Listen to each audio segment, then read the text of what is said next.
Bueno, pues vamos a empezar mientras la doctora Campins pone la presentación. A ver, básicamente o claramente, el que hayamos tenido una pandemia por COVID-19 no ha parado el mundo y hemos seguido trabajando y desarrollando y estudiando con nuevas vacunas. Por tanto, siempre es interesante y conveniente el mantener una actualización. ¿Qué pasa con aquellas vacunas que teníamos pre-COVID, pero que hemos seguido estudiando? Y para ello tenemos un panel extraordinario. Tenemos a la doctora Rosario Menéndez del Hospital de la Fe, que es una gran experta en neumococo, que nos va a hablar que si, vamos a ver, necesitamos nuevas vacunas frente a neumococo. Luego el doctor Raúl Ortiz de Lejarazu nos hablará de que el tamaño sí que importa para la vacuna de la gripe. La doctora Mara Garcés, que no la voy a presentar, nos va a hablar del desarrollo de las estrategias de prevención frente al virus respiratorio sincitial que tanto afecta sobre todo al lactante.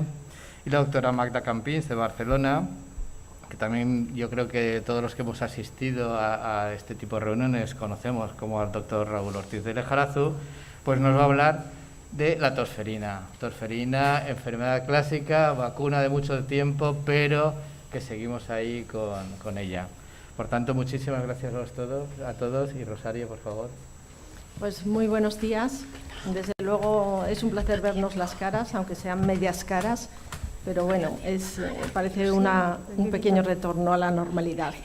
Me presento como neumóloga porque no voy a hablar para nada de vacunas en referencia a los niños. Esto es el campo de los pediatras y yo nunca me meto en ese campo, por tanto, para cualquier duda o pregunta o información que yo vaya a dar, se va a referir a adultos, que este es mi sesgo, los adultos. Bien, aunque estamos en un mundo pandémico, un mundo que se parece a aquel de allá, que ya le sale Spikes, no dejamos de tener otras enfermedades, como estamos diciendo, y esto es un foro perfecto para ello. Pero, por ejemplo, me he fijado en este artículo del British Medical Journal de ahora del 21, en el que coloca en forma de esferas el número de muertes por habitantes de las diferentes enfermedades que conocíamos prepandémicas. Y bueno, pues ahí destaca precisamente la enfermedad neumocócica. Aparte de la gripe, destaca la enfermedad neumocócica. Esto está publicado en el British Medical Journal del 21 y justo obedece a una época prepandémica. Por tanto, sabemos que ahora esto está matizado por la siguiente situación.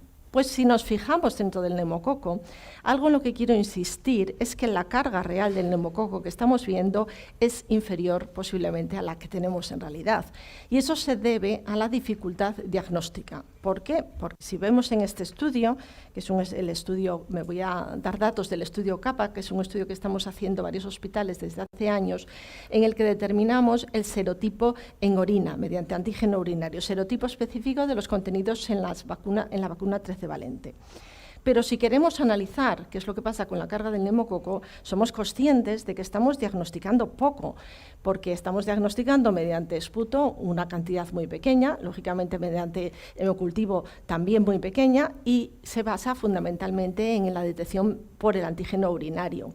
Estas cifras de detección del neumococo, que era de un 28%, y que se incrementan un poquito cuando utilizamos el antígeno urinario nuevo que detecta hasta 20 serotipos, aumenta un poquito, pero así todo sigue siendo un infradiagnóstico el que tenemos en neumococo. Hoy por hoy todos sabemos que lo que han ayudado las técnicas genéticas para diagnosticar el COVID, y sabemos que sí o sí necesitamos decir si es un COVID o no lo es, y también necesitaríamos sí o sí saber si es un neumococo, si es un virus de la gripe, un sincitial, etcétera, etcétera. Yo espero que una de las cosas buenas que nos traiga la pandemia es que incrementemos el porcentaje de diagnóstico de la neumonía. En este estudio que comentaba, el estudio CAPA, que ha empezado en el 2011 y que estamos siguiendo en la actualidad, se han hecho 2 publicaciones. La primera, que se hizo con los datos entre 2011 y 2014, la información que teníamos es que aproximadamente el 67% de todas las neumonías neumocócicas que veíamos en hospitales estaban provocadas por serotipos contenidos en la vacuna 13 valente. Eso era el comienzo de cómo partimos. Pero ¿cómo estamos ahora? Ahora estamos en una situación distinta. La introducción de las vacunas y diferentes circunstancias hacen que por esos serotipos se hayan bajado de un 67% a un 38% aproximadamente en los últimos años 17 y el 18. Pero, sin embargo, si vemos los serotipos contenidos en la vacuna 20 valente, esa cifra aumenta a un 68% o a un 72%. Datos importantes para poder luego interpretar qué es lo que necesitamos. Pues esto es lo que tenemos en España. Desglosado de esta otra manera, es la misma información, pero desglosada de esta otra manera, y esto es un artículo que ha sido aceptado en el CID, yo creo que ya es visible. Bueno, pues vemos exactamente detallado los serotipos que sucede, cada una de las barras son diferentes periodos de tiempo, y nos vamos a fijar qué es lo que ha pasado, por ejemplo, con el 3 y con el 8, desde el inicio hasta ahora, desde el 2011 hasta ahora. Y ahora, el último año que tenemos, en rojo, el 2018, lo podemos ver como, por ejemplo, para el 3 ha aumentado y un aumento enorme del 8. Estos son datos en los que vemos la progresión de todos los años. Y esto es importante porque la vacuna 15, que ya la tenemos ahí, incluye 2 serotipos, que son el 23F y el 33F, pero la PC20 incluye también el serotipo 8, que, como veis, es un serotipo que importa mucho. Aquí, desglosado de una forma más sencilla y viendo en su conjunto, ya queda muy claramente que el 3 y el 8 son los que se encuentran como más frecuentes en la neumonía hospitalizada, ¿vale? Y de nuevo vemos cuál es la cobertura de estos serotipos según las futuras vacunas que tenemos. La conjugada 15 valente la tenemos ahí ya prácticamente, y luego la 20 que vamos a tener. Si desglosamos, en lugar de ver todo el conjunto, el tipo de paciente, y vemos sus patologías. Antes veíamos que era importante para determinadas vacunas, por supuesto, la patología que uno tenía. Pues lo mismo sucede cuando nosotros analizamos la patología de base.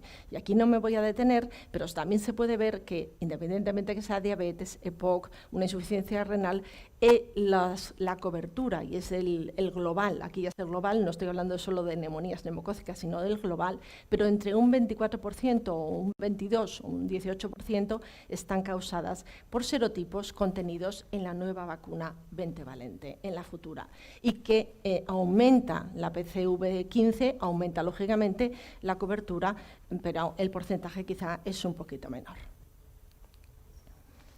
Otro dato que tiene interés es que el hecho de tener una neumonía importa si además tenemos una neumonía con complicaciones.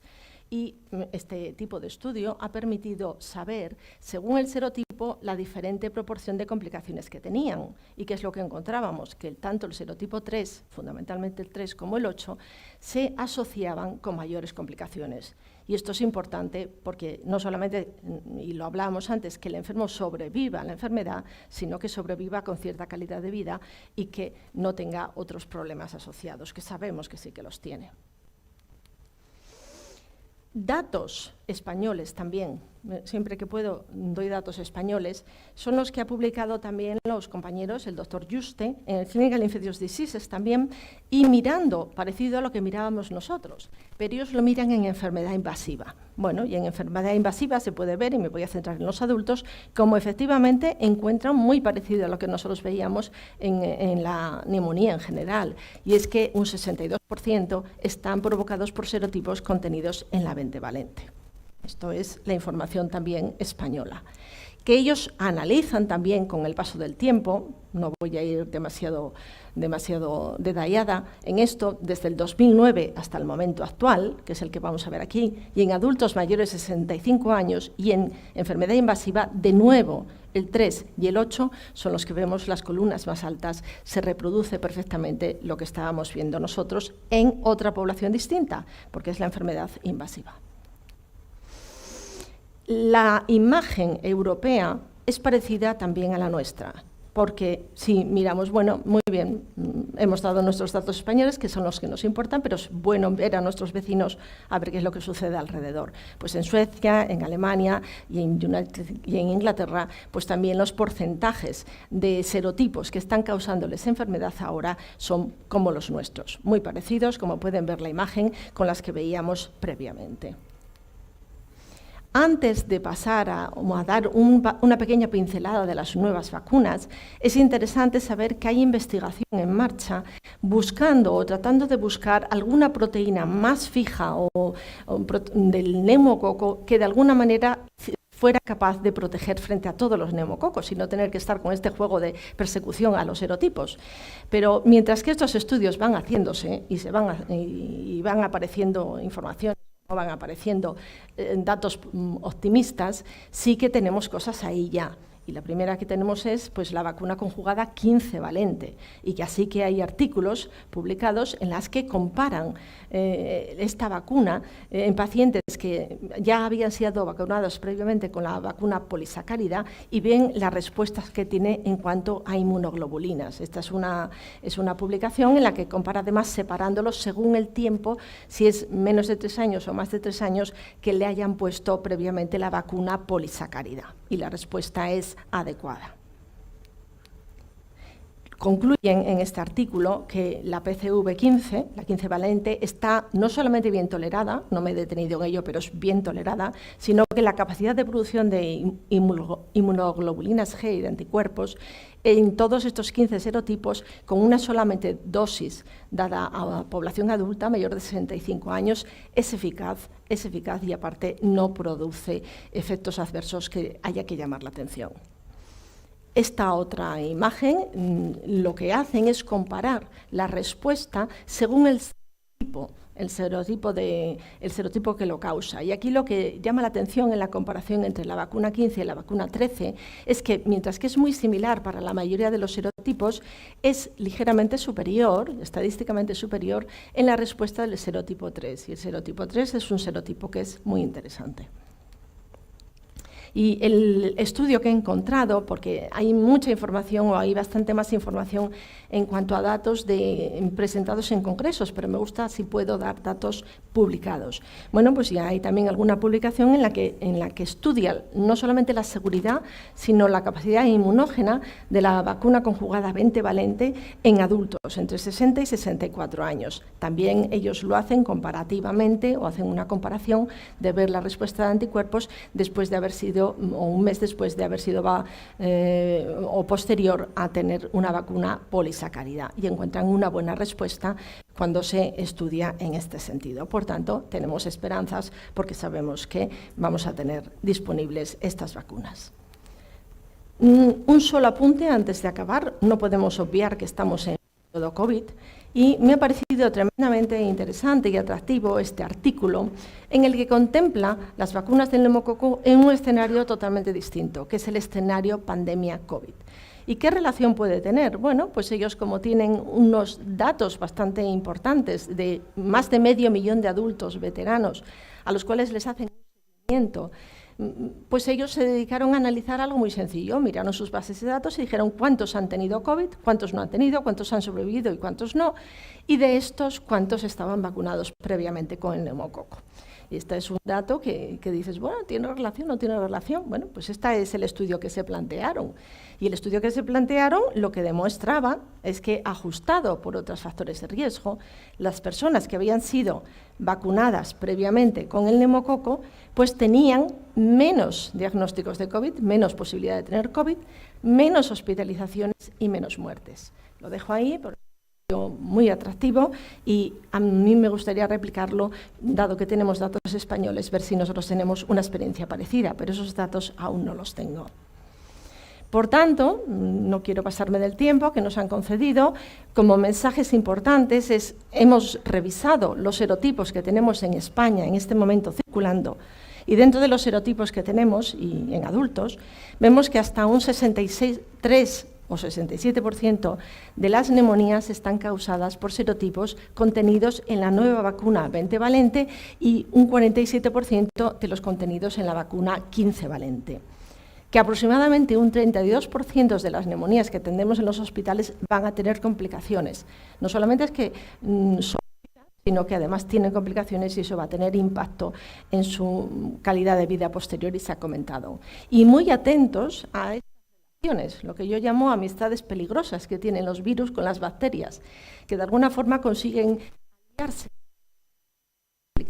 Pero muy interesante esta relación del neumococo en tiempos de COVID, porque además, no lo he dicho, sobreviven de COVID, y eso sí que lo sabemos todos. Vulnerables a tener otros problemas. Están empezando a vacunar del neumococo a las personas que han tenido COVID para intentar hacerles la vida un poquito más fácil. Muchas gracias.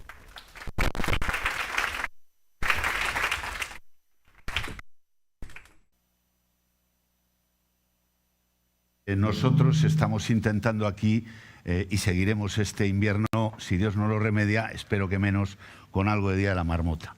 Bueno, yo tenía ganas de dar una conferencia así, con este título tan provocativo. Y la verdad, la primera diapositiva me lo han puesto fácil. Una, dos, bueno, pues si no lo digo. Y es que en vacuna de gripe y en vacunas para mayores, pues el tamaño sí importa. Esto que ha sido objeto de debate durante mucho tiempo, pues en este caso tenemos una vacuna que ha aparecido hace aproximadamente en España un año, en Estados Unidos mucho más, y mi misión aquí es hablar de una recopilación que hemos hecho en una serie de trabajos que hemos participado personas que estamos aquí, como el doctor Martinón, como el doctor Díaz y yo mismo, y a decirlo de una manera clara. Entonces, la siguiente diapositiva está mi conflicto de intereses y la gente que me ha aguantado durante todos los años y me sigue aguantando en el trabajo diario del centro de gripe. Y como han dicho mucha gente y como han dicho en televisión cuando me han presentado, pues yo tengo muchos conflictos de intereses con todas las personas y todas las industrias y todas las conferencias que están interesadas en virus respiratorios, porque esa ha sido mi vida científica durante todos los años. Y bueno, la vacuna de gripe no es una vacuna cualquiera, ni una navaja suiza, es una navaja cualquiera. Esto, niñas o niños, hemos tenido siempre esa inquietud por tener este objeto de culto de pequeños, aunque no supiéramos que alguna de estas cosas no teníamos ni idea si era para arponear una ballena o para coser un vientre, no teníamos ni idea, pero el tener ese objeto oculto era importantísimo porque sabíamos que con esa navaja estaban cubiertas todas nuestras expectativas de aventura. Y exactamente igual en las vacunas. Pues en las vacunas de gripe yo creo que ya cualquier médico, cualquier pediatra, cualquier médico de primaria, cualquier médico de hospital, no, porque somos otra cosa, una especie distinta, yo lo digo porque soy pediatra consorte de primaria y he aprendido mucho de mi mujer. Pero hay distintas formulaciones para distintas personas, de tal manera que hoy día en las vacunas de gripe sería como esa navaja de múltiples usos. Y otra cosa que tenemos pendiente es que mientras damos esta conferencia, el mundo está envejeciendo. Y sobre todo envejece el mundo rico, el que puede envejecer, el que la vida como enfermedad genética que mata inexorablemente lo hace más lentamente y más tarde. No tenemos prisa, sabemos que vamos a morir, pero no tenemos prisa. Pero los otros no, de tal manera que en 2250 pues ya veis quiénes son. Ojo, Estados Unidos no está tan envejecido como Europa o como China, porque el régimen de vida que llevan allí, y si tienen otros dos presidentes como los últimos, pues bastante menos, ¿no? Pero realmente lo que es importante es que este proceso, desde el punto de vista biológico, yo hablo hace poco con los eméritos, hablamos unos con otros y nos contamos batallas, y hablo con una persona y digo, mira, tengo esto que es de un Nature. Y digo, es verdad, esta es una italiana que murió en 2017, que murió a la edad de 117 años, y que es la persona de más edad que ha muerto en el siglo XX, porque había nacido en el XIX. y realmente dice, no hay límite. No hay límite para la edad, no conocemos el límite, lo puedes saber, pero a lo mejor, qué sé yo, dentro de 7.000 años o 15.000, si la Tierra aguanta ese empujón, pues a lo mejor resulta.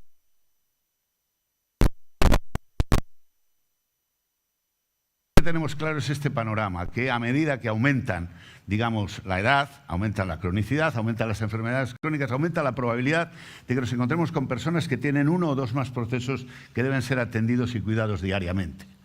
Y esto no es de lo que iba a hablar, pero me gusta ponerlo porque Sanofi, que es la persona que, digamos, o la entidad que está detrás de... Debería citar, se ha unido a la carrera de Moderna y de Pfizer para obtener vacunas de mRNA. De mRNA, iniciativas para tener una vacuna universal que probablemente tengan mucho más resultado que la universal de gripe, pero van poco a poco en un objeto de eliminar una de las que son la inmunogenicidad de vacunas de gripe. Ya sabemos que hablar de vacunas de gripe es un serio riesgo, porque no es lo mismo que la vacuna de neumococo, no es lo mismo. Sí que es parecida a la vacuna de COVID y tendremos idea de decirlo. Así que, bueno, yo me felicito por esa iniciativa y, por lo tanto, me centro en estos dos artículos que han sido publicados en español de una manera deliberada, en una publicación que no tiene excesiva impacto, pero lo hemos hecho lo más seriamente posible y, además, se ha tratado de recopilar toda la evidencia que había para tenerla de una forma fácil y de una forma, digamos, compilada para los lectores españoles, porque esta es una revista abierta que podéis buscar el artículo en Internet y probablemente os ahorraréis de lo que yo voy a decir, que lo voy a decir muy rápidamente. Bueno, la FDA aprobó la vacuna de alta dosis según criterios que son normales, perfiles de seguridad, perfiles de inmunogenicidad, y lo importante para la gente que no sepa que una vacuna de las de inmunidad reforzada, además de las clásicas, es que esta vacuna contiene 4 veces más antígeno por cada cepa que las tradicionales. No es el doble, porque a lo mejor alguno habéis oído, oiga, y si me pongo 2 vacunas, las mezclo y me las pongo en el brazo, y digo, bueno, pues se puede poner el brazo que parezcas Popeye, y solo tendrías el doble, no 4 veces. O sea, tendrías que mezclar 4 vacunas y ponértela. Bueno, pues claro, o te haces donante universal o te haces Popeye directamente, ¿no? Entonces, esto es importante. Son 60 microgramos frente a 15 microgramos que tiene una vacuna normal por cada cepa. Y, bueno, pues la seguridad y la inmunogenicidad es bien fácil. O sea, se demostró en varios estudios que básicamente, para resumirlo, es que dieron medias geométricas, como veis aquí, muy similares entre la trivalente y la tetravalente adyuvada, y que, por lo tanto, las medias, el límite inferior el límite de no inferioridad es ese verde que veis. En todos los casos, las razones de GMTs, para que lo entendáis, es que se cogen todas las personas que han participado en el estudio, se les hace el título de anticuerpos, se les suma y se hace la media geométrica de los anticuerpos, con lo cual te da una idea de cómo ha cambiado el título de anticuerpos antes de vacunarles de después. Y la relación es dividir esa media geométrica que tenías antes con la de después, y en este caso es dividir la geométrica, hacer lo que se diferencia la geométrica de la nueva vacuna frente a la antigua, y ya veis cómo realmente se supera en todos los casos la media geométrica que producía la antigua.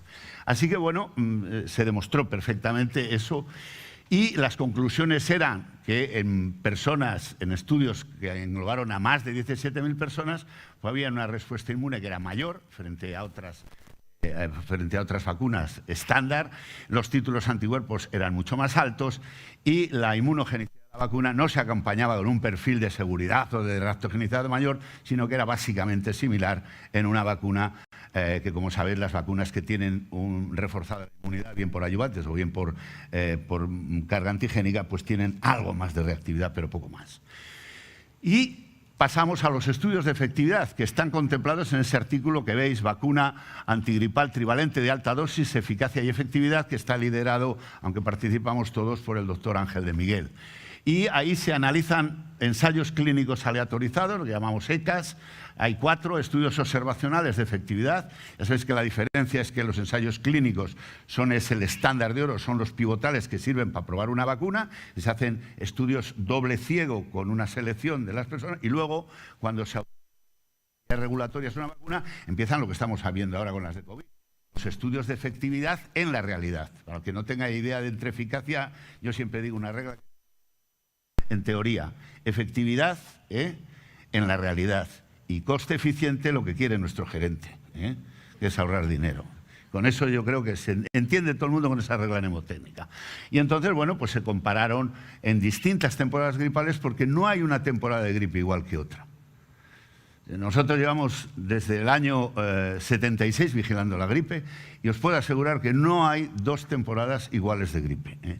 Entonces, bueno, realmente los ensayos clínicos aleatorizados hay varios. Este es el de 10 granados, del cual se hicieron 3 subanálisis en el que se intentó probar una serie de eventos graves relacionados con gripe, como es la neumonía, que ha hablado Rosario sobre este tema. La neumonía en gripe supone duplicar la posibilidad de morirse en los enfermos que hospitalizan por neumonía, los eventos cardiorrespiratorios, que es algo importantísimo, constante y que se está viendo desde hace aproximadamente unos 7 años. Yo empecé a hablar con las publicaciones de Raina McIntyre, una preventivista australiana, que es realmente la vacuna de gripe, está en el rango de medidas como las estatinas, el dejar de fumar o el dejar el hábito sedentario de hacer ejercicio en la prevención del infarto de miocardio y la hospitalización por cualquier causa. Y ahí lo ves. Y realmente la eficacia de la vacuna se demostró que era independiente de edades, de comorbilidades o de la fragilidad. Y independiente de la vacuna recibida, muy importante, en la temporada anterior. Porque hay veces que decimos, bueno, le vamos a poner a este señor que le estábamos poniendo el DDT Extra Luxury King Size y le vamos a poner ahora este que es el que te pone el pelo más brillante. Pues no pasa nada. Cambia y no se pasa nada. O sea que, digamos, en las vacunas de gripe hasta ahora, todos los estudios que hay, que no son muchos, pero de vacunas de inmunidad reforzada, tanto las de ayudantes como estas, cuando se cambian, se han probado que no producen ninguna disminución de la... Esos mismos ensayos aleatorizados muestran la superioridad en comparación con las vacunas de dosis estándar en distintas... esto no sé si el puntero funciona... No funciona, no se puede proyectar. Bueno, pues fijaros, no sé si se lee bien, pero a medida que se añade desde gripe confirmada por laboratorio a gripe confirmada por laboratorio en los virus similares a los que están en la vacuna o se afina más en el análisis, aumenta la efectividad de la vacuna. Yo siempre digo, a la vacuna de gripe le han puesto el peor endpoint que se pueda poner, libre de gripe. Me acuerdo, la mejor conferencia que me han propuesto para dar y la más difícil fue una del doctor Fernando Martinón en un típico de hace aproximadamente 7 años que me encargó, vacuna de gripe, ¿quién nos está engañando? Y yo le dije, todos. ¿Por qué? Pues porque la vacuna de gripe te dicen para evitar la gripe. Pero ¿quién de nosotros en la sala se vacuna de gripe para evitar una gripe? Yo no.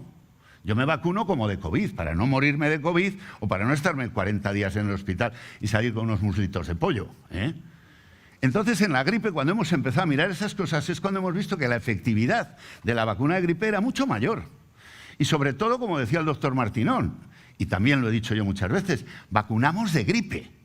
No vacunamos de H1N1 PDM, ni vacunamos de AH3 Texas 227-501. Vacunamos de gripe. Tú no le vayas a decir a un señor, dice, me he puesto la vacuna de gripe y he tenido la gripe. Vale. Y se lo explica, la vacuna de gripe tiene una efectividad que ronda entre el 40 y el 60%. Tú no empiezas a contar de H1N1. Y esto es muy importante porque cuando se analiza, como se analizan los neumococos, las vacunas de neumococo, que se analiza por genotipo, por serotipo, etcétera, etcétera, la efectividad de la vacuna de gripe va subiendo. Bueno, además de estos... ¿Esto no pasa? A ver. Ahora. Hay otros estudios observacionales de efectividad que confirman estos y que realmente los valores son muy similares a los estudios clínicos de aleatorización individual, así que no me voy a entretener. Pero sobre todo voy a remarcar que los sujetos vacunados en farmacia comunitaria, ese es un estudio fenomenal porque se hizo en Estados Unidos a partir de la vacunación que se hacía en farmacias que ofrecían los dos tipos de vacuna, con lo cual estaban situados en un área geográfica igual, que puede haber diferencias por áreas geográficas, por recursos económicos, etcétera, etcétera, y realmente fue esa inclusión muy importante porque eliminaba muchos vías. Olé. La siguiente es que el emparejamiento de cada sujeto vacunado con alta dosis se hizo hasta con 4 vacunados, con dosis estándar, con lo cual, digamos, la agrupación por clúster es más importante y da más fiabilidad. Y la siguiente fue que a medida, que es lo que os decía antes, que se añaden elementos de emparejamiento, pues aumenta la efectividad relativa.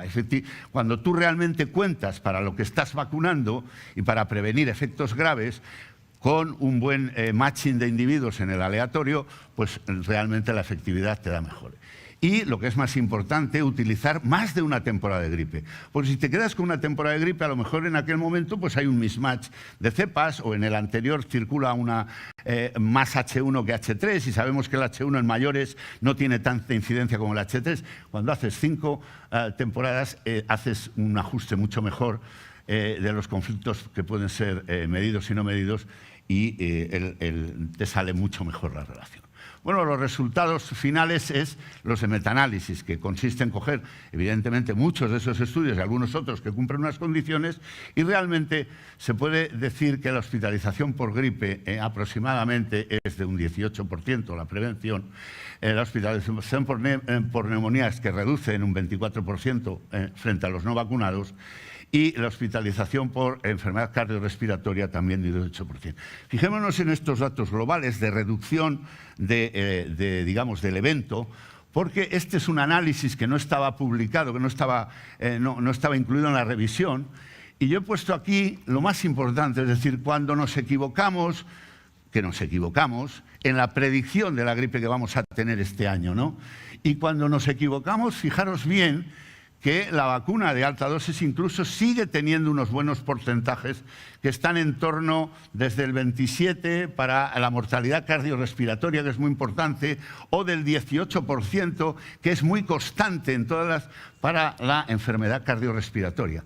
Así que si hay un grupo en el que vamos a tener siempre una reducción constante, va a ser las personas mayores, pero de eventos o que con riesgo de eventos cardiovasculares. Y luego fijaros bien, cuando predomina esa variante que es la H3N2, que lleva con nosotros desde el año 68 y que sabemos, y hoy sabemos por qué, no lo voy a explicar, pero sí que sabemos por qué, es más grave en los mayores que en las personas de edad. Y fijaros bien, llega hasta un 40%. Esto es muy importante. Yo creo que son datos que había que publicarles y realmente demuestran un poco eso. Y luego algún dato más que no ha salido, porque no había salido. Este es un trabajo publicado hace 3 o 4 meses en el JAMA, en el que realmente se plantea un estudio de lo que ya se tenía de vacunas de inmunidad reforzada por ayudantes con la nueva de alta dosis, y prácticamente, como veis aquí, pues prácticamente son exactamente iguales en aquel diagrama. Así que, en términos de seguridad, este nuevo artículo, lo único que vuelvo a decir es que en una serie de adultos, más de 700, pues desde un punto de vista de la seguridad, la vacuna, bien sea adyuvada, inactivada, o bien sea de alta dosis inactivada, es una opción aceptable para prevenir la gripe en mayores, sin ningún efecto secundario más. Y bueno, esta es una barbaridad que, como en el confinamiento nos ha hecho mucho daño y en el centro no teníamos nada que hacer y estamos todo el día delante de la pantalla, pues se nos ocurrió, vamos a ver si hay algo, como está tan de moda ahora lo del género, y es verdad, ahora hablando en serios, que es que estoy de coña, porque yo siempre estoy medio coña, medio, es la única manera que la gente esté atenta y te critique, pero realmente el objetivo de este trabajo, que está hecho en más de 12.000 muestras serológicas durante más de 16 años de análisis pre- y posvacunales en personas mayores, es que realmente en los ensayos de vacuna pocas veces se tiene en muchas enfermedades la perspectiva de género. Y las mujeres son más resistentes biológicamente que los varones. Las mujeres tienen un cromosoma o carga genética mayor que los varones. Las mujeres biológicamente están hechas para durar mucho más tiempo que los varones. Las mujeres tienen una menor inmunosenescencia y envejecemos en tanto que envejece nuestro sistema inmune. Las mujeres en general aparecen como más jóvenes porque su sistema inmune funciona mejor y está preparado para mucho más tiempo. Y si uno tiene incluso costumbres de leer cosas que no son de medicina, como el collar del neandertal de Arzuaga, verá en esas páginas centrales una teoría muy bonita de por qué dentro de los primates, dentro de los homínidos evolucionados, cuando llegan los humanos, desde los primeros neandertales, en las mujeres hay un periodo en que dejan de ser fértil que está muy lejos de su esperanza de vida, medida millones de años, 500 años y ahora. Y eso lo llaman el síndrome de la abuela porque es una manera de cuidar más los genes que ha ayudado a traer y por lo tanto de que la especie se perpetúe cuidando más los genes porque entran más personas al cuidado de los menores y por lo tanto la especie humana, la especie Homo sapiens, tiene mucha más posibilidad. O sea que fijaros bien. Y realmente lo que dijimos aquí los referees estaban entusiasmados porque les pareció una idea fenomenal. Y nos dieron incluso alguna idea más, que no voy a decir aquí, pero realmente hemos visto que en mujeres ancianas, porque son hombres y mujeres ancianas, hay una respuesta humoral más alta en términos de seroconversión. Que esto es el golden standard, o sea, mejor que la media geométrica y todo, es las personas que se reconviertan, porque fijaros bien, los títulos de partida, tanto en mujeres como en hombres, eran iguales. Y realmente vimos eso, que no se repetía para, para otros subtipos, para el subtipo H3. Pero hay que tener en cuenta que tanto H1 como B tienen una cosa en común. B nos lleva infectando a los humanos desde hace miles de años, porque el reservorio somos los humanos. Y H1, realmente desde que apareció en 1918, hemos estado bañados por H1 prácticamente desde 1918 acá, con pequeñas alternativas, la H3 fue uno de ellos, pero llevamos más tiempo con H1 que con el otro virus. Y nada más, para terminar, pues tener en cuenta que este envejecimiento hace que las personas en las últimas temporadas, este es un trabajo también en el que han participado el doctor Javier Díaz, el doctor que se presentó la última vez en el último congreso que fue presencial de 2019, y vemos cómo esta enfermedad, que es la patología cardiovascular, es la que más ha crecido a lo largo de ese tiempo. Esto todavía no está publicado en papel, es algo que tenemos que publicarlo, ya lo sabéis, que hemos hablado de esto, pero yo creo que es muy interesante porque frente a las otras que son diabetes y que son enfermedad pulmonar obstructiva crónica, que más o menos están igual, crecen un poco en razón de que la población va envejeciendo y aparecen esas patologías, pero sin embargo eso es importante. Así que, por resumir, en España la vacuna de alta carga ha demostrado frente a la vacuna Yuvara ser una estrategia a coste efectiva, y básicamente hay información de la vacuna de alta dosis que con un nivel de exigencia altísimo, porque realmente maltratan todos estos organismos un poco a la vacuna de gripe, pero sin embargo la evidencia que consigue tanto en el Advisory Committee canadiense como en el STICO alemán como en el ECDC para la vacuna de alta dosis son buenos y justifican su utilización. Y nada más, yo creo que el tamaño de la carga antigénica sí importa porque necesitamos vacunas más inmunógenas, porque a más edad mayor inmunosenescencia. La indicación de esta vacuna frente a las anteriores que teníamos es de 60 años en ficha técnica frente a las de 65. Y, bueno, yo pondría ahí que en los vulnerables mayores, cardiovasculares, EPOC y diabéticos es un must. Y si son varones, mucho más que mujeres, porque habéis visto que las mujeres estáis bastante mejor. Y nada más. Esta es la suma de las cosas, hay distintas opciones de vacunas, hay que poner cada vacuna en el contexto necesario y al final eso se da por eso. Y muchas gracias, espero vuestras preguntas. Bueno, de nuevo, buenos días a todos. Es un placer estar aquí de forma presencial, lo vuelvo a repetir, se me llena la boca solamente de decirlo. Voy a hablaros de VRS. Estáis aquí todos, pero soy consciente de que hay mucha gente que está ahí detrás de la cámara, lo cual me hace mucha ilusión también, porque sé que son compañeros de atención primaria que además están todos diciéndonos si se oye, si no se oye, si se ve bien, si no se ve. Y bueno, VRS va dedicado sobre todo a todos los pediatras de primaria. ¿Por qué? Pues porque VRS, como sabéis, no es un simple resfriado. Estos son... Ahora sí. Estos son mis potenciales conflictos de interés, sobre todo porque he trabajado en ensayos clínicos relacionados con VRS. Pienso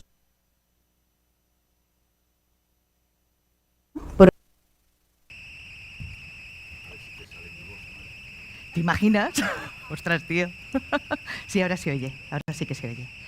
Mirad, os he quedado con esta imagen, que yo creo que es una imagen pues que para todos los que estamos habituados a ver bronquiolitis pues, nos recuerda pues, muchas cosas, básicamente, porque da lo mismo que estés en el ámbito de las UCIs, como puede estar Fede con los niños que tienen una bronquiolitis muy grave, como que estés en primaria, como que tengas pues, un ámbito hospitalario en el que te ingresen los niños. La bronquiolitis es un problema muy importante en pediatría.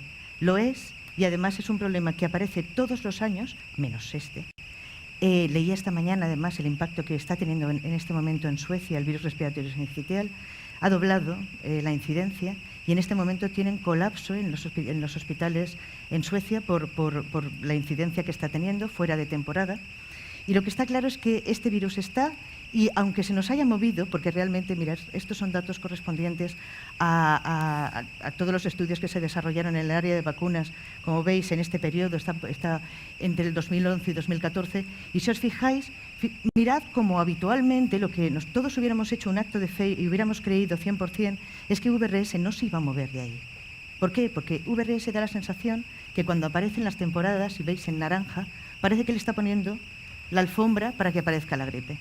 Yo, Raúl sabe de esto, que es virólogo, yo no lo sé, es una observación, pero me llama la atención que ese VRS esté siempre antes y yo, por ejemplo, en esta temporada me planteo, ahora que los que estamos ahí en la trinchera estamos viendo que están volviendo de nuevo los virus respiratorios comunes, Raúl, ¿será que a lo mejor nos estamos acercando a la normalidad antigua en la que los virus, porque si realmente es así, tened en cuenta que tenemos unas cohortes con naïf que no han tenido la infección y que probablemente eso pueda suponer, yo creo que los pediatras vamos a tener que estar muy preparados para que se nos viene encima en cuanto las cosas empiecen a normalizar.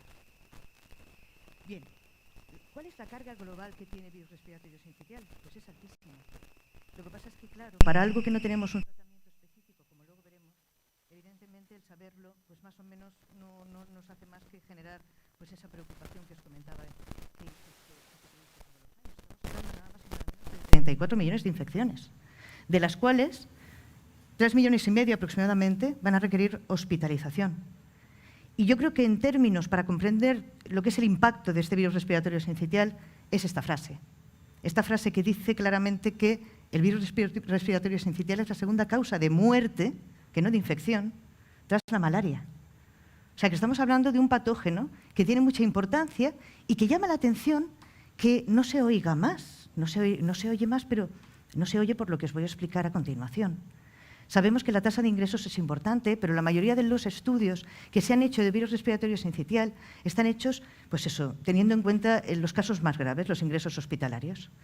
No obstante, Javier, en el área de vacunas, desarrolló 2 estudios que dejan muy claro, y además esto nos viene muy bien a nivel de Comunidad Valenciana, para que sepáis cuál es el impacto que nosotros realmente tenemos en primaria.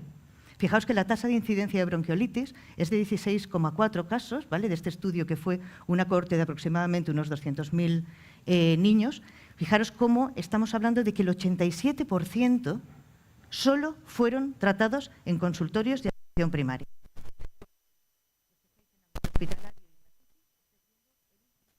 Piquito de arriba. Y en efecto, en este estudio se confirma que todos aquellos niños de riesgo, sobre todo los prematuros, van a tener mayor incidencia de sancermedad y van a tener mayor riesgo de complicación.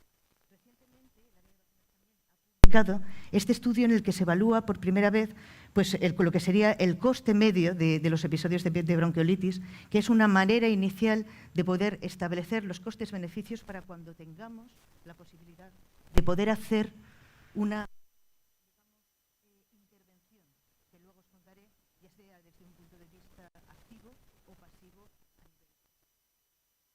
Y no debemos olvidarnos que VRS no es única y exclusivamente un problema de niños. Aunque no sea tan grande el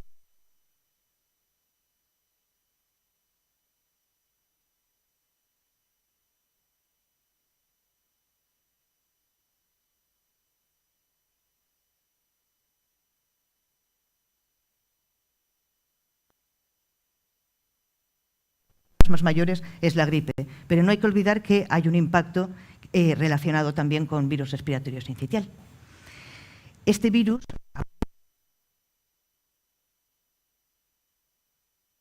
inicialmente era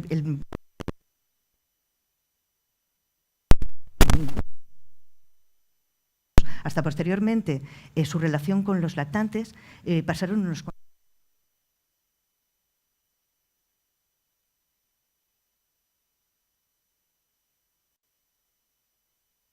sincitio. Un sincitio implica que este virus tiene la capacidad... A los que estáis al otro lado, ¿vale? Que queda muy feo, parece que estáis ahí. Pero bueno, vamos a hacer un resumen rapidito por lo que os habéis perdido. Estábamos hablando de virus respiratorio sincitial, un patógeno que es muy sencillo, pero que tiene una estructura dentro de lo que es sus proteínas que le configuran, que le da, por un lado, la capacidad de poder invadir las células del epitelio respiratorio humano y, por otro lado, es capaz de bloquear la respuesta inmune. Esta respuesta inmune, que por debajo de los 6 meses, es una respuesta que no tiene prácticamente respuesta adaptativa. Y como es una infección que prácticamente es local, en vez de estimular los linfocitos T1 helper, va a estimular la vía TH2 y por tanto va a producir menos memoria inmunológica. Nos hemos quedado aquí en la proteína, en esta proteína que es la difusión y que es la que se está utilizando en la mayoría de las vacunas que en la actualidad se están desarrollando. Esta proteína de difusión inicialmente no se conocía que tenía 2 estados, un estado preconfiguracional y uno post. ¿Qué ocurre? Que en el momento en que esta proteína se pone en marcha, lo que hace es cambiar de estructura para permitir que estas células que yo os comentaba se conviertan en sincitio. ¿Tiene esto mucha importancia? Sí, la tiene, porque el conocimiento de esta estructura ha permitido conocer cuál era la respuesta inmunológica que presenta nuestro organismo frente a la pre y a la post. Y sobre todo, descubrir que existen una serie de lugares, como que son los epítopos correspondientes a cada una de estas conformaciones, que en función de la neutralización de los mismos, es decir, esos lugares pequeños tan importantes que ya todo el mundo conoce, el concepto de epítopo por la proteína de coronavirus, el bloqueo de esas zonas concretas va a hacer que podamos bloquear que este virus sea capaz de fusionar en las membranas. Todos, como decíamos, conocemos la bronquiolitis. Es una enfermedad pues que, sobre todo, su impacto se va a recoger en las primeras infecciones que se producen, porque son las más graves. Sabemos que prácticamente todos los niños a los 2 años de edad han tenido un contacto con el virus respiratorio sincitial. Os he puesto en rojo la importancia que tiene el hecho de ser, en rojo, en negro, en negrita, menor de 6 meses, porque esa va a ser un condicionante para que tengas mayor riesgo de ingreso. Y como os decía antes, es un virus que no nos va a generar una inmunidad de por vida, sino una inmunidad que vamos a ir perdiendo paulatinamente. Esto es cortesía de la doctora Mejías de Asun, que hablando y comentando y demás, recogí pues una serie de puntos que yo creo que es muy importante en este momento para ponernos al día de lo que se sabe respecto a virus respiratorio sincitial. Como os decía, el único factor de riesgo conocido en este momento que podríamos hablar es el hecho de ser menor de 6 meses, sobre todo el 70% de los ingresos va a ser esa edad, y en menores de 2 meses el 50%. La mayor gravedad va a estar relacionada, como os decía, con la inmunidad, con la inmadurez inmunológica, por la falta de activación tanto de la innata como de la adaptativa. La carga viral, curiosamente, es mayor en los niños que tienen una enfermedad más leve. A mí, cuando me lo comentaba Asun, me sorprendió muchísimo. Entonces, ellos, digamos, que especulan con el hecho de que esto probablemente esté en relación con que la carga mayor estimula más el interferón. Y como este virus tiene la capacidad de inhibir el interferón, los niños más graves, como luego han visto cuando han hecho estudios con técnicas de transcripción genómica, estos niños más graves parece que tienen inhibidos estos genes, con lo cual ella comentaba, imaginaos, si ya tenemos un paciente grave que tiene una inhibición de esta activación de interferón, por favor, corticoides ni locos, ¿vale? Ponerlo en vuestra cabeza. Y luego que una cuestión que también está en este momento en investigación, como nos comentaba Rosario, porque es esta, digamos, coexistencia de virus y bacterias, es que parece que hay una correlación entre mayor colonización de bacterias, como son los neumococos y Haemophilus influenza, con el riesgo de gravedad por bronquiolitis. Hasta ahí lo que sería el resumen, y hasta aquí el resumen del tratamiento que tenemos. Esta es la triste realidad para bronquiolitis. Además, Fede aún, yo qué sé, les puede meter de todo en intensivos o intentarlo. Nosotros en primaria podemos aplaudir, nada más, porque realmente estamos atados de pies y manos. No tenemos nada. Podemos acompañar a los padres en esta bronquiolitis, pero es terrible porque, como habéis visto, el 86% de los casos va a ser la compañía del pediatra de atención primaria, punto pelota, mientras se produce un proceso que, como habéis visto en el estudio que acaban de publicar Javier y Eva, es un impacto en los padres altísimo, ¿vale? Realmente los padres y los pediatras nos sentimos, yo creo que en esa situación de angustia que produce lo que es la bronquiolitis. Es por ello que, evidentemente, en el desarrollo de esta vacuna, no lo sabéis, pero debéis saber que, porque todo el mundo que no conozca más o menos VRS pensará, jolín, ¿y tantos años llevan para hacer algo para este virus? Si tenemos vacunas para todo. Pero es que, curiosamente, VRS tiene una historia un poco triste, porque las primeras vacunas que se desarrollaron eran vacunas que eran vacunas inactivadas que cuando se administraron a los lactantes, en vez de producir una respuesta de protección en el lactante que lo recibió, produjo lo contrario. Lo que hizo fue, sí, acabo ya, produjo justamente lo contrario hasta el punto de que los niños que habían recibido la vacuna, alguno falleció. Es por ello que esta vacuna ha necesitado no solamente mayor investigación de este patógeno, sino una gran seguridad a la hora de poner en marcha ensayos clínicos relacionados con ella, con este desarrollo. Paralelamente, se estableció una posibilidad que la verdad que es que en este momento está funcionando muy bien, sobre todo para los prematuros, que era con el desarrollo de los anticuerpos monoclonales, conseguir bloquear este virus y conseguir, por tanto, que disminuyera la enfermedad en los niños más pequeños. No voy a hablaros del palivizumab, lo que conocéis, y luego en este momento tenemos en desarrollo otros anticuerpos monoclonales que ahora os contaré, tiene una característica que, bueno, os lo voy a enseñar ya. Fijaos, prematuros, ¿vale? En este momento el target del palivizumab es este. Está muy bien, ¿vale? Porque son los pacientes que nos preocupan, pero, jolín, es que tenemos cantidades de lactantes que podían beneficiarse. Fijaos, ¿y si hubiera un anticuerpo monoclonal que fuera capaz de administrarse a todos los lactantes? ¿Por qué no una protección pasiva cuando hacemos protección activa con las vacunas? En este momento hay en desarrollo, le queda muy poco tiempo ya, un anticuerpo monoclonal barato y de duración más larga en el tiempo, con lo cual esa sería una estrategia. Y este de aquí incluye incluso los anticuerpos monoclonales. Me queda ya una diapositiva, Javier. He querido mostraros cuál es el panel global. ¿Cuáles son las estrategias que se están llevando para desarrollar estas vacunas? Si veis, tenemos vacunas vivas atenuadas, ¿vale?, que se están desarrollando. Hay una en fase 2, en fase pediátrica, la tenéis ahí arriba. Tenemos luego vacunas basadas en proteínas, ¿vale?, en subunidades, inactivadas, partículas. ¿Qué implica esto? Que estas vacunas pueden desarrollarse y, como lo veis, en la mayoría de los cuadritos no se llega a apreciar, está M de maternal, pediatric, y luego está elderly de los mayores, ¿vale? No sé si lo llegáis a ver, pero estas proteínas sobre todo van a estar orientadas hacia personas que ya han pasado la enfermedad. Luego hay, como veis, ya se está ensayando 2 vacunas de ARN, lo cual es una muy buena noticia también, están en fases iniciales. Lo bueno de estas proteínas inactivadas es que podéis ver que hay una que está desarrollándose en el Carlos III, lo cual también es una muy buena noticia, ver que hay una vacuna española en todo el desarrollo. Y, como veis, de todas estas estrategias, aquí estarían los monoclonales. El planteamiento de VRS, para terminar, no va a pasar probablemente por una vacuna de los niños. Probablemente el planteamiento sea este de aquí. Sea este porque yo creo que hemos aprendido muy bien, ahora que viene Magda con la tosferina, que hay estrategias que se pueden llevar que son diferentes a las de la vacunación infantil. Y yo creo que para el control de VRS, en este caso, el desarrollo que se está haciendo de vacunas para la madre, para que los anticuerpos pasen a estos niños pequeños en esos 6 primeros meses de vida, probablemente sea la estrategia más acertada.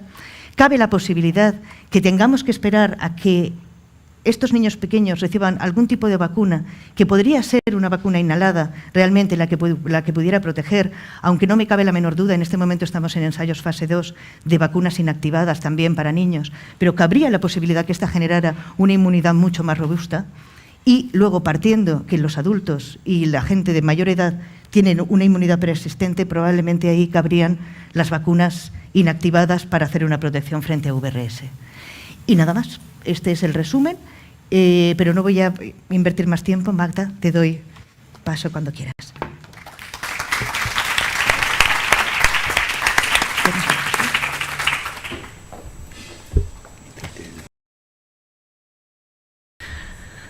Hola, buenos días a todos. Bueno, yo creo que lo hemos dicho todos, pero realmente es un gusto poder estar otra vez aquí, este respiro que nos está dando la pandemia en estos momentos y sobre todo, pues gracias a Nati, a Mara y a Javier, pues el que hayan organizado esta reunión semipresencial, pero que por lo menos a los ponentes nos ha permitido volvernos a ver, volvernos a dar un abrazo, porque realmente lo necesitábamos, ¿no? Antes le decía a Javier, desde el mes de febrero del año pasado, que realmente no nos habíamos visto y no habíamos estado, por lo menos yo, en una jornada presencial. Por tanto, ojalá esto ya sea para quedarse, ¿no? Y como decía antes Raúl, bueno, todas estas cosas que estamos viendo de actitudes irresponsables no hagan que vayamos dando pasos atrás, que realmente sería un desastre en estos momentos. Bueno, no me enrollo más y paso con mi presentación. Voy a intentar contestar a la pregunta que me hacían los organizadores, ¿no? Si realmente con la tosferina ya estamos bien, estamos haciendo las cosas bien o realmente necesitamos hacer cambios en el calendario de vacunaciones sistemáticas que tenemos en nuestro país.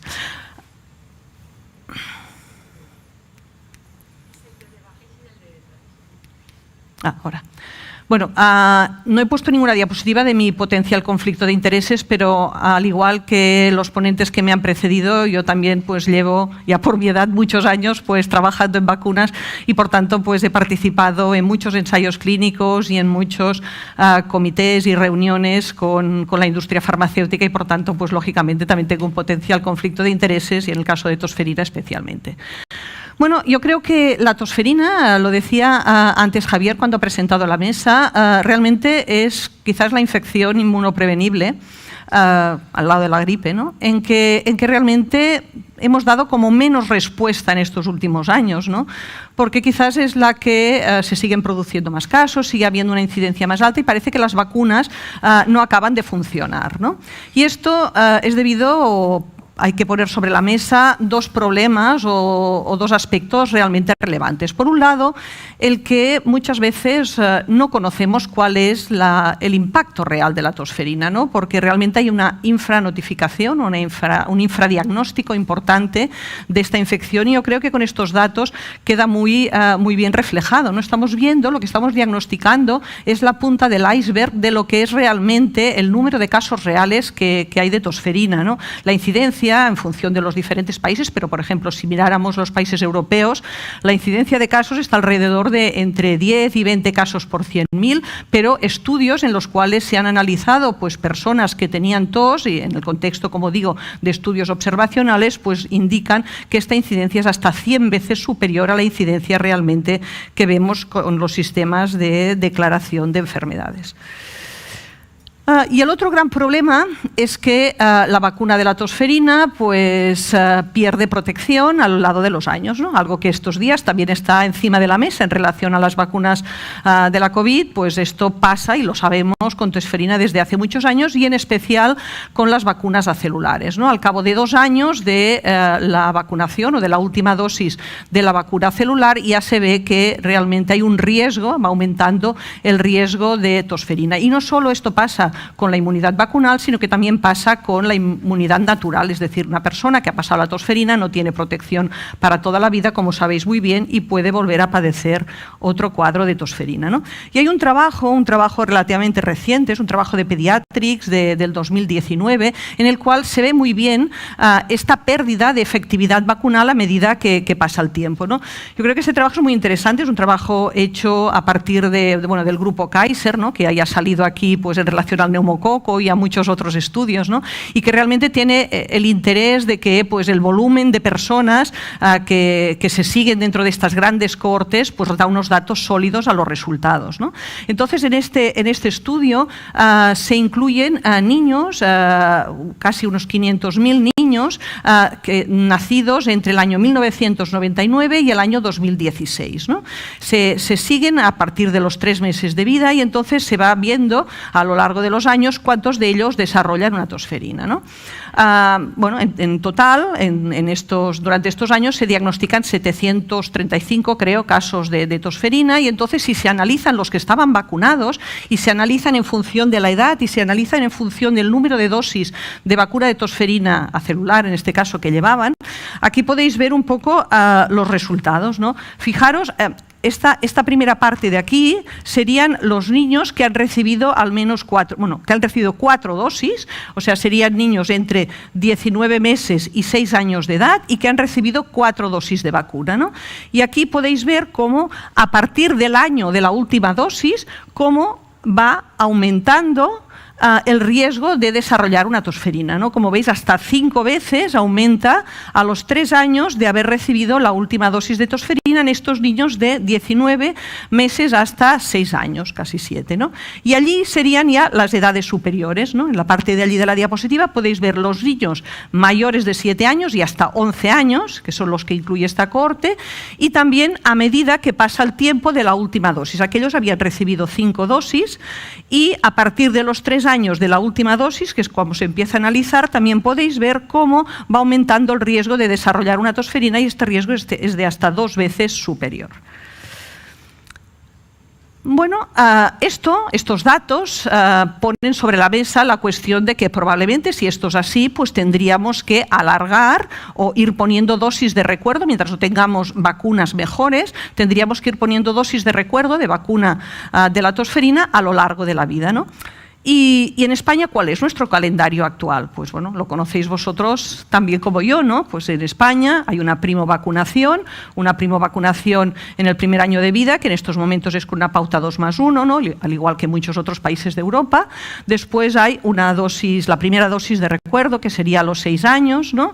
Después ya pasamos a lo que sería el adolescente, que según el calendario oficial sistemático del Sistema Nacional de Salud de nuestro país, solamente incluye un booster con vacuna de T sin el componente de tosferina, ¿no? Hay únicamente pues, una comunidad autónoma, que creo que es Asturias, y la Asociación Española de Pediatría, que sí que en su calendario ya recomiendan que el booster en el adolescente se haga con vacuna de TPA de baja carga, ¿no? Y luego, pues ya si miramos la edad adulta, sería únicamente pues, en las mujeres embarazadas, ¿no? Cuando hay esta inmunización materna que realmente ha dado un éxito tremendo, ¿no? O sea, realmente en la tosferina ha cambiado el panorama en cuanto a estos niños con casos de tosferina maligna que teníamos ingresados en las unidades de cuidados intensivos, que mayoritariamente eran niños de menos de 1 año y sobre todo niños de menos de 3 meses, y que ahora prácticamente hemos dejado de ver gracias a esta inmunización materna. Bueno, hay otros países que hacen cosas diferentes, ¿no? Por ejemplo, pues en Europa el panorama puede ser diferente. Hay, como decía antes, nosotros hacemos en primovacunación pauta de 2+1, hay países que siguen haciendo pautas de 3+1, como hacíamos nosotros antes.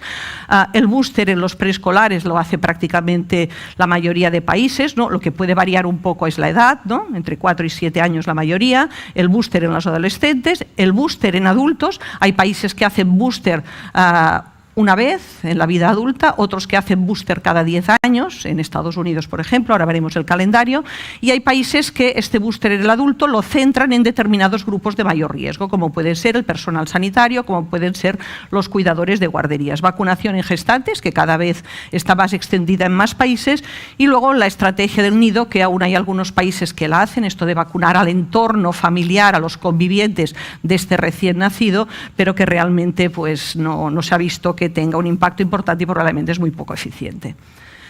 Bueno, este es lo que os decía del calendario de Estados Unidos, de la CIP del CDC, que probablemente es el más completo, ¿no? En este caso, como podéis ver, lo he recuadrado en azul, ¿no? Hay las 3 dosis de primovacunación, hay el primer booster 15-18 meses y luego 4-6 años el segundo booster, y después, como veis, a nivel de los adolescentes, ellos también pues, recomiendan ya la vacuna con el componente de tosferina, la vacuna de TPA de baja carga, ¿no? Y en el caso de los adultos, pues ellos recomiendan, por un lado, lo que es la vacunación de las embarazadas, ¿no? Y por otro lado, también recomiendan la vacunación de todos los adultos. Antes era una vez durante la vida adulta y en estos momentos, ya desde hace 1 año o 2, recomiendan cada 10 años ir poniendo un booster con vacuna de TPA de baja carga a todos los adultos. Bueno, ¿cómo estamos en España de coberturas, ¿no? Para intentar dar respuesta a la pregunta que se me planteaba. Pues bueno, las coberturas que tenemos con las estrategias actuales, realmente las coberturas vacunales son excelentes, ¿no? En primovacunación, niños menores de 12 meses, pero que hayan recibido 2 dosis al menos, 97,5% de cobertura, en niños de 1 o 2 años, o sea que serán los que han recibido 3 dosis, 94,7%, y en niños que hayan recibido 4 dosis, entre 4 y 6 años, un 91,2%. Aunque baja un poquito, pero realmente las coberturas son buenas, como estamos acostumbrados en nuestro país, que tenemos prácticamente, podríamos decir, una de las mejores coberturas vacunales del mundo, ¿no? De los diferentes países del mundo, como se está viendo también con COVID, con la vacuna de COVID. Y en las embarazadas esto ya decía antes que ha sido un éxito de efectividad, pero esto es gracias al éxito de coberturas, ¿no? Un 83,6% de cobertura vacunal en las embarazadas frente a tosferina. Estos son datos del 2019, porque en 2020 no se han publicado datos al respecto, ¿no? Lo que sí es cierto es que bueno, la pandemia nos ha hecho mucho daño en muchas cosas, y en las coberturas vacunales, pues como no podía ser de otra manera, también ha hecho daño, ¿no? También han bajado las coberturas. Pero quizás en tosferina y en el tema de lo que hemos visto que ha tenido más impacto, que es la vacunación de la embarazada, pues bueno, realmente no ha habido una disminución de coberturas, ¿no? Y estos son los datos de Andalucía, ¿no? Esta diapositiva es de David Moreno, en que se ve claramente, si veis allí al final, ¿no? Cómo, así como en la mayoría de vacunas de calendario, las coberturas han bajado cuando se compara el abril del 2020 con el del 2019 o marzo del 2020 con el del 19, se ve una bajada prácticamente de coberturas en todas las vacunas, excepto en la DTPA de la embarazada, en que no se observa esto. Y la tosferina ha aumentado en estos 2 últimos años para pensar en que tenemos que cambiar las cosas, porque claro, es otro elemento a analizar, ¿no? Desde el punto de vista epidemiológico, si está justificado. Bueno, pues claro, también aquí tenemos otro efecto de la pandemia, ¿no? Y como decíais hace un rato, pues todos los virus respiratorios, en este caso no es un virus, es una bacteria, pero se observa también lo mismo, ¿no? Pues probablemente la protección que confieren todas las mascarillas, todas las medidas que se han adoptado para hacer frente a la COVID, pues también han tenido un impacto en la tosferina, ¿no? Y bueno, y que vemos, ¿no? Allí tenemos las tasas de incidencia, cómo han evolucionado en estos años, y vemos pues como en España estábamos entre 4 y 10 y 18, el 2015 fue un año epidémico y llegamos a tasas de 18 por 100.000, pero bueno, los otros años podemos estar a 7, 6, 4. Bueno, en 2020 yo solo he podido encontrar los datos hasta de la primera mitad del año, ¿no? En Renave, que son 519, pero bueno, si la segunda parte del año se hubiera comportado igual, estaríamos pues a 1.000 y pico casos diagnosticados, que está muy por debajo de lo que hemos visto en los otros años, ¿no? Bueno, pero a pesar de esto, de que podríamos decir que a nivel de los datos que se declaran en estos momentos estamos bien, hay trabajos también recientes que muestran que ya no solo son los niños los que están afectados, sino que los adultos también se están viendo que la tosferina tiene un impacto importante, y tiene impacto importante sobre todo en aquellos adultos que tienen comorbilidades, ¿no? Y esto es lo que ha hecho que, por ejemplo, la CIP del CDC el año pasado pues recomendara, aparte de cada 10 años en los adultos, esto lo haga especialmente indicado en aquellos adultos que tienen enfermedades respiratorias crónicas y sobre todo pues asma, ¿no? Esto lo recomienda la CIP y también lo recomienda la Sociedad Americana de Neumología y algunas otras sociedades, ¿no? O sea que además de gripe y neumococo, que sería lo recomendado en estos pacientes, pues también se recomienda la vacuna de tosferina, ¿no? ¿Y esto en qué se basa, ¿no? ¿Qué evidencia científica hay para recomendar esto? Pues bueno, yo creo que este trabajo de Jenkins bueno, muestra el porqué, ¿no? Y estos son personas de entre 21 y 64 años que desarrollaron una tosferina, ¿no? Y miraron si estas personas pues tenían o no factores de riesgo, ¿no? Entonces ven como un 80% de estas personas tenían al menos una comorbilidad, y dentro de estas comorbilidades la obesidad, el tabaquismo y el asma son las 3 comorbilidades más presentes en estos adultos de estas edades que desarrollan un cuadro de tosferina en el adulto. Bueno, pues ya para ir acabando, yo creo que con esta introducción puedo intentar responder a la pregunta del título de la charla, ¿no? Si empezamos por el lactante, ¿no? ¿Tenemos otras estrategias para proteger al lactante, aparte de la que estamos haciendo? Bueno, la que estamos haciendo de la primovacunación, con la pauta de 2+1, y la estrategia materna de vacunación de las gestantes. Pues otras estrategias que pueden estar haciendo otros países o que se han puesto sobre la mesa, como la vacunación en el puerperio, lo que formaría parte de la estrategia del nido, ¿no? Vacunación del recién nacido, es decir, adelantar la primovacunación a los primeros días de vida. Bueno, todo esto es llegar tarde. Todo esto no es eficiente porque si tenemos coberturas elevadas en las gestantes, estamos solventando este problema del lactante, sobre todo en los primeros meses de vida. La siguiente pregunta sería, ¿y en el booster de los 6 años lo estamos haciendo bien? Bueno, si miramos lo que recomienda la Organización Mundial de la Salud y lo que también recomienda la CIP del CDC, probablemente lo ideal sería utilizar vacuna de alta carga, vacuna de TPA de alta carga, combinada con vacuna de polio inactivada, ¿no? ¿Por qué? Pues porque la vacuna de TPA de alta carga es más inmunógena que la vacuna de TPA de baja carga. Por tanto, pues bueno, esto es algo que, bueno, ahora que ya tenemos vacuna de TPA de alta carga combinada con IPV, pues es un cambio que sí que valdría la pena plantearse. Alguna comunidad ya lo ha hecho, pero bueno, yo creo que en esto sí que podríamos mejorar algo. Y después, ¿cómo debemos continuar? Pues bueno, el adolescente, ¿no? El adolescente, pues vacunar al adolescente, esto lo recomienda la CDC, la CIP del CDC, lo recomienda la EP, bueno, es una estrategia también a plantearse. Y en el adulto, pues bueno, a países como Estados Unidos, lo hemos dicho, vacunan a los adultos. Bueno, si no vacunamos a todos los adultos en estos momentos, pero sí que debemos plantear el aumentar las coberturas vacunales, al menos en estos adultos que tienen factores de riesgo. Y esto sería un planteamiento también a hacer, ¿no? Y de las embarazadas, ¿tenemos que hacer algún cambio?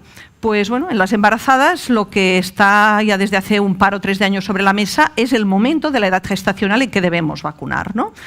Estados Unidos no ha cambiado, la CIP sigue vacunando entre las 27 y las 36 semanas de edad gestacional, pero por ejemplo Reino Unido sí que cambió, ¿no? Reino Unido primero lo hacía también a esta edad gestacional, pero luego lo avanzó a partir de la 20 semana, bueno, incluso a partir de la 16, bueno, porque hay algunos trabajos que mostraban no solo que era más inmunógena cuando se ponía antes, sino que también con esto se consigue proteger más a los prematuros, los que han nacido antes de que haya dado tiempo a vacunar a la madre si la vacuna está puesta bueno, más tarde en el tercer trimestre, ¿no? Y en España seguimos a partir de la 27 semana de gestación. Por tanto, el planteamiento de a partir de la 20 semana de gestación también quizás es un planteamiento que deberíamos hacernos, ¿no? Y yo creo que este trabajo del Reino Unido, que son los que lo están haciendo, es muy ilustrativo también en este sentido, ¿no? En este trabajo, ellos lo que han hecho es comparar su política vacunal en relación a las hospitalizaciones en prematuros por tosferina, por tosferina grave, antes de hacer el cambio, es decir, cuando vacunaban a partir de la 27 semana y cuando han empezado a vacunar a partir de la 20 semana, ¿no?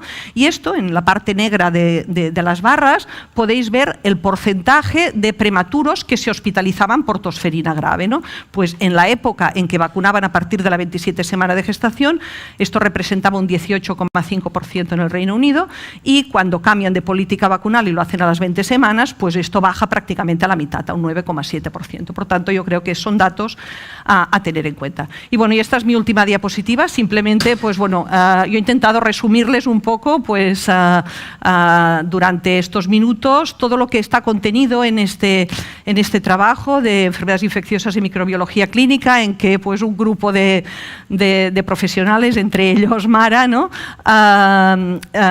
Bueno, hemos estado trabajando pues, durante bastantes meses en intentar pues, buscar las evidencias y ver un poco qué consenso habría en relación a cómo está la situación actualmente de tosferina en España y cuáles son las estrategias vacunales que deberíamos implementar. Muchísimas gracias.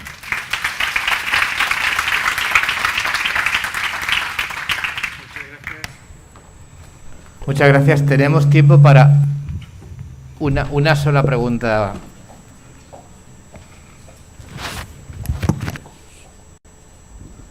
Bien, yo Sí. Yo quería, agradecer a toda el alto nivel que habéis tenido. Yo quería hacer dos consideraciones. Una, con respecto al VRS, en atención primaria somos los que realmente estamos atendiendo a estos pacientes y de alguna forma reclamar los test de diagnóstico rápido en atención primaria, que es fundamental que los tengamos, porque además actualmente tenemos test que determinan varios tipos de virus respiratorios, con lo cual está incluido el VRS y para nosotros sería muy importante poderlo tener, ¿no? Entonces, entre todos, yo creo que hay que reclamar ese tipo de ayuda diagnóstica, ¿no? Y luego, aprovechando, Raúl, que lo tenemos aquí, aunque has hablado de la gripe en mayores de 5 años, pues yo de alguna forma, pues estoy muy contento de que el CAB de la AEP haya incluido la recomendación de la vacunación de los 6 meses a los 5 años, y no sé si la mesa tiene algún tipo de noticias, si esto se va a poner en calendario vacunal o no. Bueno, yo me felicito. En mi cuenta de Twitter, por si alguien me quiere seguir, lo puse hace 2 días. Yo creo que no tenía más remedio. Si algo ha puesto esta pandemia en valor ha sido las incoherencias que tenemos frente a lo que conocemos de sobra, es decir, y no queremos publicar, porque España tiene datos, tiene datos que producimos los centros de gripe y otros centros que participan en el programa de gripe, y hay que decir aquí que en un año normal de gripe, no una gripe excesivamente grave, mueren por gripe entre 3 y 8 niños que previamente estaban sanos, Y hemos sacado recientemente, es el doctor Ángel Gil y la doctora Ruth Gil, firmantes de un artículo en Immunoterapia and Infection, en que hemos estudiado la mortalidad en niños menores de 1 año. Y en la Comunidad de Madrid aproximadamente nos salían en 3 temporadas aproximadamente 18 niños con gripe confirmada O sea que es una realidad.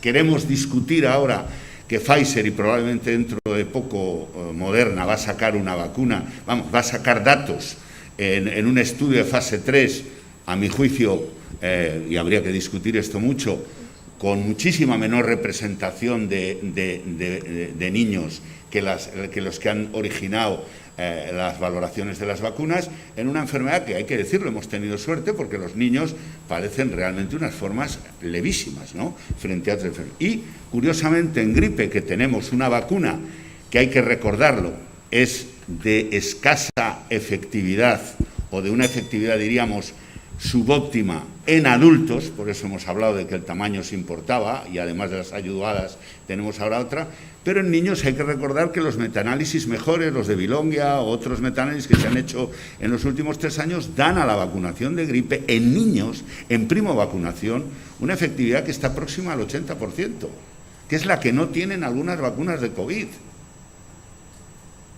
que además protegen frente a enfermedad grave contra las variantes y muerte, pero no frente a la infección. Y aquí estamos midiendo las vacunas de infección. O sea, yo me felicito enormemente de que la AEP, a través del CAB, del Comité Asesor de Vacunas, haya dado ese paso adelante para el cual ha tenido que tomar impulso durante 9 años, porque hay que recordar, entre toda la primaria, que la OMS, en el Position Paper de vacunas de 2012, en un Weekly Epidemiological Record que se ha hecho famoso, recomendó la vacunación universal de los menores de 5 años, porque ahí se concentraba el riesgo mayor de hospitalizaciones, de visitas médicas y de mortalidad. Y que un trabajo que se publicó hace 2000 años de Neusil, pues situaba la vacuna, situaba la gripe y las hospitalizaciones de gripe al mismo nivel que las hospitalizaciones, no la mortalidad, que las de adultos mayores de 65 años con enfermedades graves. Esto hay que decirlo y hay que repetirlo. Y los que me conocéis, yo llevo muchos años, hace más de 6 años o de 7, hablando de vacunación en niños y de la oportunidad de vacunar a niños. Y se me han dicho de todas las cosas. Cuando salió la vacuna inhalada, rápidamente una serie de pediatras se apuntaron a la vacunación con una vacuna inhalada, pero cuando el Advisory Committee on Immunization Practices americanos la descontinuó, todos bajaron velas, a pesar de que Inglaterra no bajaba velas, Finlandia no bajaba velas y Canadá no bajaba velas. Y además esos países seguían vacunando con inactivada, es decir, pinchando a sus niños. Yo creo que ahora que pretendemos establecer un debate sobre la vacuna de COVID, tenemos que primero arreglar las cosas que sabemos. Y hoy sabemos que una epidemia estacional de gripe no es capaz de progresar sin la contribución pediátrica. Es así. Muchas gracias. Vamos. Vamos a tomar un café, vamos a tener poco tiempo porque se nos ha comido. Subís por la rampa.